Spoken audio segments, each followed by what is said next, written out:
सब एक हो जाओ, आजादी का दीप जलाओ। करने का, पढ़ लिखी तो नौकरी करने का अधिकार दिया। जब नौकरी की तो उसके पास पैसा आया, दौलत आई, और आज दौलत रखने का दिया। भाई आप जरा खड़े होइए तो, आप खड़े होइए तो।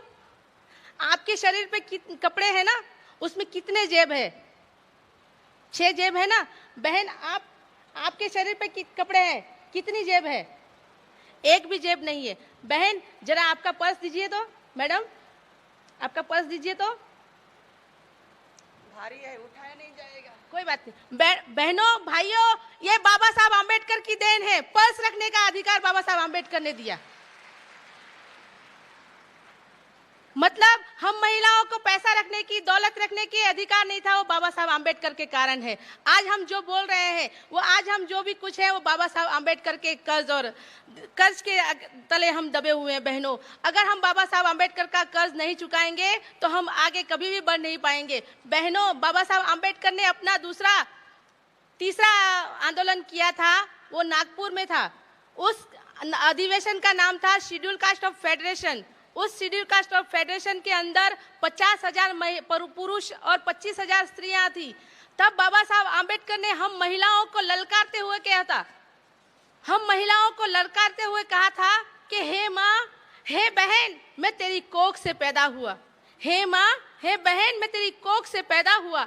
इसके लिए मैं आज अशूद्र, अतिशूद्र और अपमानित होता हूँ। मेरी बात बात में अपमान होता है। हे माँ, मैं किसी ब्राह्मण, किसी क्षत्रिय, किसी वैश्य के घर पे पैदा हुआ होता तो मेरा भी मान और सम्मान हुआ होता। बहनों, बाबा साहब आम्बेडकर ने हमें ललकारा था। हमें बाबा साहब की ललकार को सुनना होगा। हम महिलाओं को कहना होगा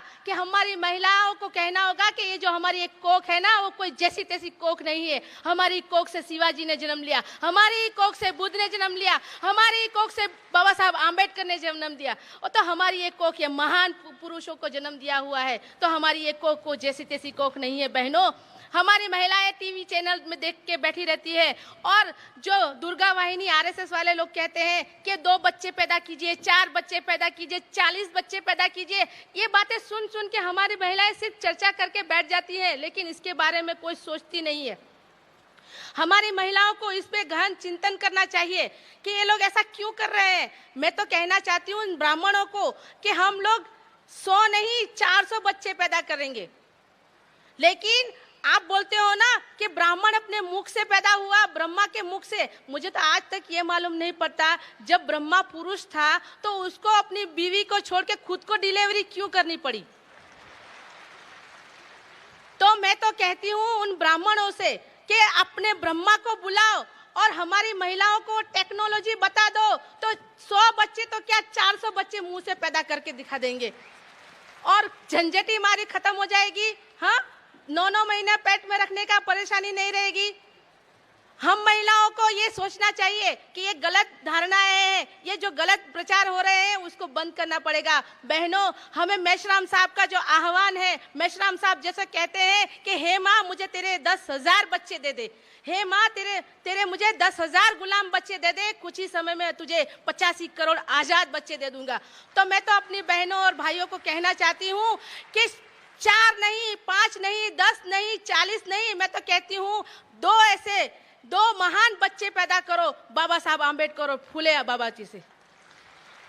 जो बच्चियां हो तो बच्चियों को भी आम्बेडकर के जैसे संस्कार दीजिए और उसको भी संगठन को सौंपिए। जो बाबा साहब और मेश्राम साहब का जो अधूरा सपना है, उनसे कदमों से कदम मिला के हम इस आंदोलन को सफल बनाएंगे। इसी आशा और विश्वास के साथ आपने मुझे सुना और यहाँ पे जो मौका दिया उसके लिए मैं आप सबका शुक्रिया करती हूँ। धन्यवाद। जय मूल निवासी, जय भारत। धन्यवाद। मैं